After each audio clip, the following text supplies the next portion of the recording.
acquired a couple of adorable slave girls who are now questioning his intentions. Alan finds himself in a tough spot as he needs to answer their inquiries immediately. He tells them that his ultimate goal is to free the world from hunger.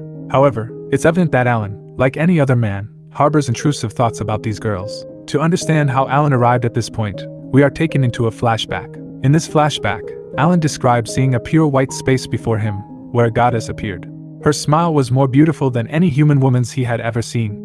This encounter signified that he had passed away, but instead of fear or sadness, Alan felt excitement. It was as if he had been waiting for this moment his entire life. After all, being reincarnated by a goddess is a common trope in most web novels. Alan's mind races with thoughts of being sent to another world where he will become the most powerful hero. He imagines being granted unique skills that no one else in that world possesses and using his newfound influence to engage in shady activities with cute girls. During this reflection, we learn that Alan was 30 years old at the time of his death and had never known the touch of a woman. This reincarnation feels like his chance to bid farewell to his innocence and become a true player. The goddess is pleased to see Alan awake, but she doesn't hold back in describing his past life as that of a total loser, especially regarding his relationships with women. Alan isn't happy to hear this, but he can't deny the truth in her words. Fortunately, Alan is somewhat accustomed to verbal abuse, thanks to his younger sister who used to mock him regularly. While it wasn't pleasant, it did help him develop a thick skin, so the goddess's harsh words don't affect him too deeply. Despite the goddess's blunt assessment of his past, Alan has more pressing concerns. He asks the heavenly woman who she really is. She reveals that she is an immortal being, revered as a goddess by the people of his world. Now that it's confirmed Alan is no longer alive, he eagerly seeks to understand how he died. The goddess explains that he collided with a girl who had fallen from a building, an impact that destroyed his spinal cord. This revelation triggers Alan's memory. He had indeed tried to save a fallen girl while returning home from overtime at his job. The goddess doesn't stop there though. She continues to mock Alan, saying he fell prey to the girl's soft body. She even smirks and asks if Alan enjoyed it.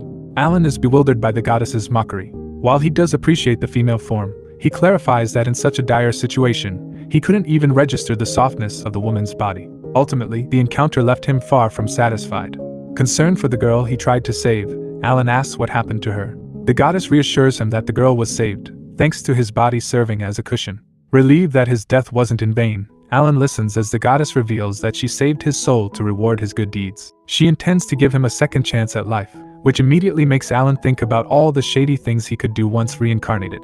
The goddess reveals that Alan will be sent to a fantasy world of swords and magic, but there's a twist. Instead of being reincarnated into a new body, he will possess the body of someone already living in that world. Confused, Alan asks about the difference between this and a regular reincarnation. The goddess explains that in her realm, numerous reincarnations are happening simultaneously, but there aren't enough bodies to accommodate all the souls. To manage the influx of souls, she and other goddesses select existing bodies from the native worlds for the souls to possess, instead of reincarnating them as new individuals. Alan is puzzled by why the goddess refers to reincarnating souls as work, but she explains that managing all these souls is quite a burden. She then shows him the boy he will be possessing, who, coincidentally, is also named Alan.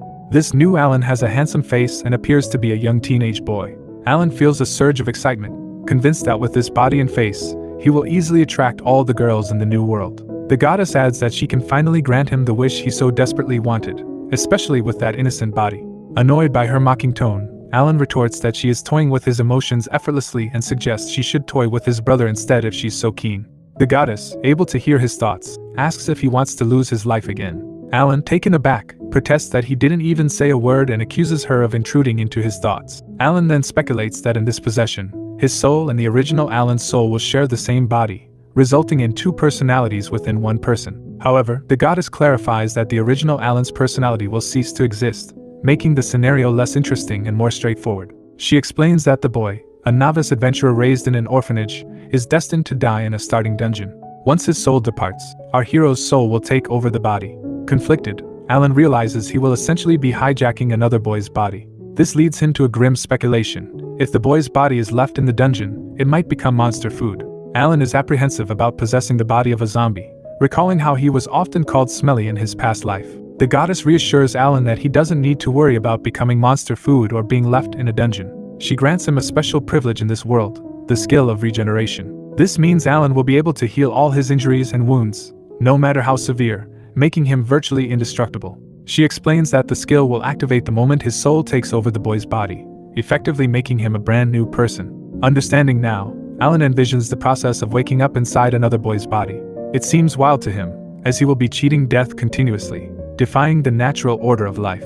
Essentially, he is being handed an Esther cheat skill to enjoy in this new world. His thoughts quickly turn to how he might use this skill to gain favor with women and fulfill his desires, typical for someone who has never experienced intimacy. With the explanations complete, the goddess asks if Alan has any further questions. He eagerly declines, eager to start his new life and conquer all the cute girls in this world. He sees no point in wasting time when a glorious future awaits him. The goddess understands and begins the process of his transition. Alan, bursting with excitement, declares his intention to become a harem king. He is then transported to the new world, but things turn out differently than he had imagined. 3 years pass, and despite his hopes and expectations, Alan remains untouched and is on the verge of setting a new record for how long a man can maintain his innocence. Not only has Alan failed to hold a girl's hand, but he also can't even have a proper chat with one. He feels as if he's stuck in a cruel joke or a bad dream. Adding to his frustration, there appear to be several miscalculations regarding his new life. First, Alan discovers that defeating monsters, even weak ones like slimes, is incredibly difficult. He admits that if he were to fight one, he would likely lose. Second, Alan learns that you can't acquire magic skills simply by leveling up. This is a significant disadvantage that the goddess forgot to mention initially, only revealing it later in a dream. This revelation crushes Alan's hopes of becoming powerful through magic. The one advantage Alan has is his regeneration skill, which doesn't require much mana and activates strongly. However, this brings him to his third point. It's impossible to disable his pain receptors. Although he can heal his injuries, he still feels all the pain they cause. This becomes evident when he runs away from a small slime, complaining about the unbearable pain. Essentially, Alan is like a loser in this world, and no one wants to take him as a companion. This brings him to his fourth point. He can't form a party. He prefers to keep his regeneration skill a secret and avoids using it in front of others. We see Alan use his heal skill, and as his wound disappears, he acknowledges that he possesses the power of a god in this world. The Holy Church considers self-healing a miracle art, and this church is a powerful and dangerous organization. Not only has it amassed wealth and authority, but it also has the potential to take over the political empire of the kingdom if it wanted to. Regeneration is a superior version of the healing power, so Alan is cautious about attracting the church's attention. This was his fifth miscalculation. Displaying his power too often could bring unwanted scrutiny from the church. Despite these setbacks, Alan refuses to give up. He believes that anyone else in his position would have overlooked these major details. Alan finally arrives at the place he has been wanting to visit for a long time, the slave traders' establishment. He admits that his brain might not have a lot of IQ points, but it did experience a flash of insight. Since he hasn't been able to find companions for his adventures, he decides he might as well pursue a slower-paced lifestyle. After all, he has saved enough money by working at a healing clinic for 3 years. With a slave, he will be able to issue any order he likes, and she will have to obey him. Moreover, due to the slave crest, he doesn't need to worry about the slave revealing his regeneration skills to anyone else. Alan believes this plan is perfect, and sees it as the beginning of his harem life. Alan enters the slave house and encounters the main slave trader, who looks quite intimidating and almost villainous. However, the trader politely asks Alan what kind of slave he is looking for. Knowing he can't appear uncertain, Alan maintains his stance but adopts a falsetto voice that makes him sound like a little girl as he requests to see all the slaves on sale. The slave trader gives him a quick tour of the available slave girls and then asks if anything caught his eye. Alan notes that the only thing that stood out to him was the exorbitant pricing of the slaves, with way too many zeros for him to count. Nonetheless, he was prepared for this, so he continues the conversation. He feels this is the moment to display his intelligence and attempt to bargain. Striking a confident pose, Alan asks the slave trader if he has anything else to offer. This startles the intimidating seller, but Alan's bluff seems to work. He declares his intention to buy the slaves that the trader couldn't sell. Admitting he has already seen everything, Alan understands it might be tricky for the trader to produce something new. He watches the clueless seller, hoping he has something else on offer. After an awkward pause, the slave trader decides to lead Alan to a shady area within his already shady store. Alan is shocked by the deplorable state of the hidden area within the slave trader's shop. He can't believe people are kept in such conditions. Among the battered slaves, Alan notices 2 girls who look particularly worse for wear. Their expressions convey that they've endured horrific experiences. Deeply disturbed, Alan asks the slave trader about these girls. The slave trader explains that the girl with the knife-like ears is an ancient elf, a superior breed of elves. The other girl is an elder dwarf, another rare species. Under normal circumstances, these girls would be special rank slaves, commanding high prices. However, because of their battered and injured state, they are more affordable. Despite the high price that would deplete his savings in an instant, Alan resolves to purchase both girls, driven by a desire to restore their dignity.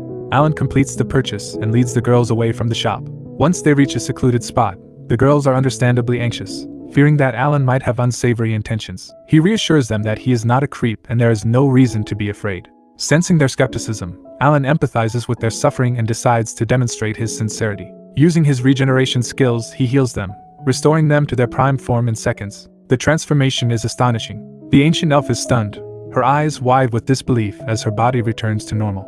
The elder dwarf, equally amazed, marvels at her fully restored hands. This miraculous recovery is a significant moment for the girls, but it places Alan in an unexpected situation. He had hoped to have cute companions for his journey, but now they are even more beautiful than he imagined, rivaling the goddess who sent him here. Overwhelmed by their beauty, Alan struggles to find the right words. The girls ask for his name, and in his nervousness, Alan bites his tongue while trying to respond. They watch, puzzled by their new master's fumbling attempts at communication. Realizing he needs to calm down, Alan takes a deep breath.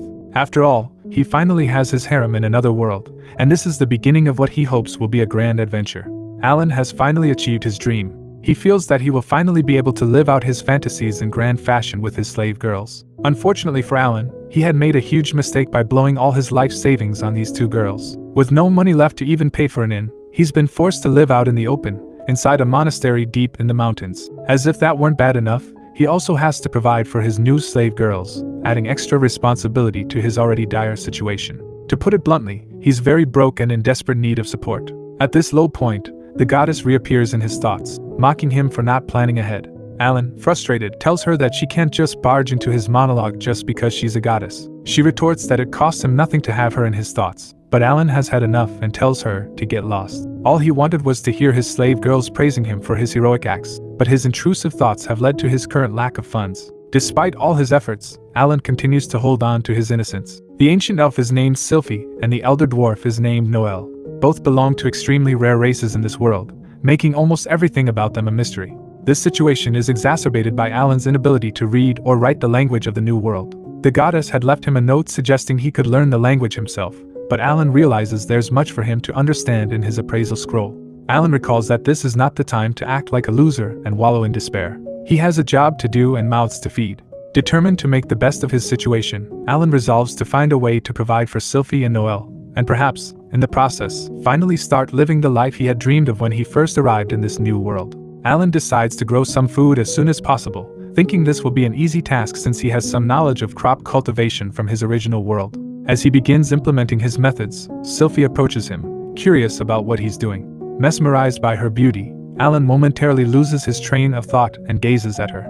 Snapping back to reality, he explains that he's trying to grow some yams. Sylphie, unfamiliar with the concept, asks what he means by this. Alan asks if she doesn't like yams, but she responds that she's more interested in knowing how he's going to grow them.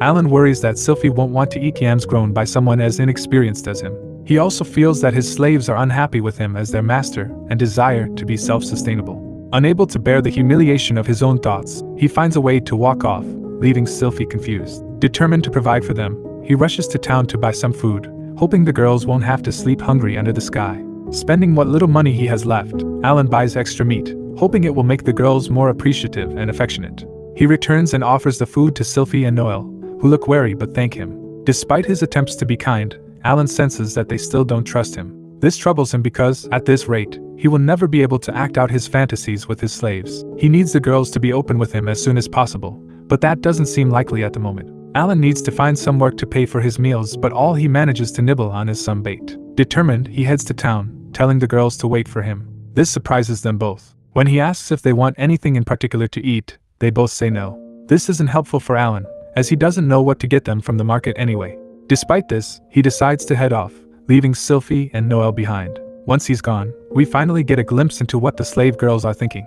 Sylphie can't believe that her master has just casually walked off and left his slaves by themselves. She confides that, despite having slave crests, it wouldn't be too difficult for her and Noel to break free, especially now that they've regained their original powers. She wonders if this is a ploy by Alan to test their loyalty. What confuses her even more is that he wanted to grow yams all by himself, unaware that she, as an ancient elf, has the magical ability to grow plants almost instantly. The appraisal scroll contains all this information about her powers, making Alan's actions puzzling to Sylphie. She knows she could be extremely useful in growing food, eliminating the need for Alan to toil away like a laborer every day. All he needs to do is give her the order, and she will obey. Sylphie is utterly clueless about her master. Despite his initial rescue and restoration of her body, she doesn't understand why he isn't exploiting them in the ways she had feared. This leads her to wonder if Alan has some other plan, perhaps intending to win over her and Noel with his seemingly genuine kindness. Alan, meanwhile, roams the town looking for work. He's torn between his desire to maintain some semblance of dignity and the pressing need to provide for himself and his new companions. Despite the goddesses mocking and his dwindling funds, he remains determined to find a solution. What Alan doesn't realize is that he has already earned a sliver of trust from the girls. Sylphie's thoughts reveal a growing appreciation for her master's unexpected kindness, even if she doesn't fully understand his motives. Sylphie didn't know that Alan was completely clueless in this world. To confirm her suspicions, she followed her master around town and noticed him working at a healing clinic to earn some money. She was amazed to see him healing a young girl but wondered why he wasn't using the restoration skill he had used on them. If the church were to learn about this skill, they would give him the highest post and honor in their office, ensuring he never had to worry about money again. As Sylphie observed Alan, she became even more suspicious. His friendly chat with the girl made him appear angelic, which seemed too good to be true for someone who buys slaves. In this world, a person who owns slaves is not typically considered good, and the fact that Alan didn't demand anything from his slaves only added to the mystery. Sylphie was frustrated that she couldn't decipher her master, even though he was a man of culture who enjoyed simple pleasures, like comparing a cloud to a girl's curvy body. 3 months passed, and Alan was still stuck doing the same old thing. The yams had finally been harvested, so he could treat his slaves to a new meal. However, Sylphie was at her wit's end and asked him why he wasn't using her to grow his food. Alan wondered if his slave girls wanted to do farm work, but he didn't need them for that since he could use his restore skill repeatedly to gain stamina. Additionally, he wanted to brag about how he supported 2 rare species all by himself. He thanked Sylphie for offering help but didn't seem inclined to ask for it. This was when Sylphie decided to show off her own skills. She told Alan that her tree magic could harvest crops and proceeded to demonstrate. Immediately, Sylphie summoned a tree filled with yams, shocking Alan like nothing else he had seen in this world so far. He took a moment to process what he had just witnessed, marveling at the cheat skills Sylphie seemed to possess. He wondered if she had been hiding her powers from him all this time, while Sylphie, on the other hand, believed that he had known about her abilities from the beginning. This was when it finally hit Alan that the slave girls and their powers must have been detailed in his appraisal scroll. Unfortunately, he couldn't read that piece of paper at all, which had led to his current predicament. Alan considered telling the girls the truth, that he was essentially like a child in this world who couldn't read or write. However, he couldn't bear the thought of admitting such a weakness. He felt that the girls already didn't think too highly of him, and confessing his illiteracy would only make it worse. He found the whole situation shameful. A man had to look good before his girls. Deciding that an awkward lie would be better than the humiliating truth, Alan quickly concocted a story. Striking a pose, he explained that magic was like a coin with 2 sides. Depending on the user, it could either be a cure or a curse. He claimed that this was why he had decided never to force others to use magic for him. If they were to use their powers, it had to be of their own free will. He added that the thought of being able to do anything he wanted was a dangerous one that could lead to serious issues. Of course, this was all a big fat lie. When he had bought the slaves, he had harbored all kinds of shady thoughts about what he could make them do, but a lack of cash had turned him into a laborer instead. Nonetheless, he smiled and told the girls that they should not force themselves to do anything with their magic. Finding the situation too embarrassing to continue, he excused himself and walked away under the pretext of harvesting. Sylphie, meanwhile, began to think about her master in a different light. Initially, she had believed that revealing her magic would expose his true colors, expecting him to demand more from her. But his response, though suspect, made her reconsider her assumptions. However, Sylphie began to feel she had been wrong to assume anything about Alan. Despite the change in his expression, it seemed that her magic had touched a deep wound in his heart. She thought that Alan was suffering from something profound, with the way he spoke to her indicating a past trauma. Sylphie convinced herself that her master had experienced a similar struggle to her own, having lost himself to his powers of restoration, which might have led him astray before something changed his outlook on life. This, she believed, was why he was reluctant to flaunt his abilities. Her reflections brought back memories of when she used to flaunt her own powers, a time she now felt ashamed of. Determined to do something kind for her master, Sylphie approached Noel and asked for some time to discuss their future with Alan. The very next day, Alan was astonished to find a whole collection of fruits and vegetables in front of him. To see so many plants grown overnight was clearly Sylphie's doing, effectively a cheat code for agriculture. Although this was far more efficient than toiling away for hours, Alan felt as if his thunder had been stolen. He had secretly hoped to become a master cultivator using his earth knowledge,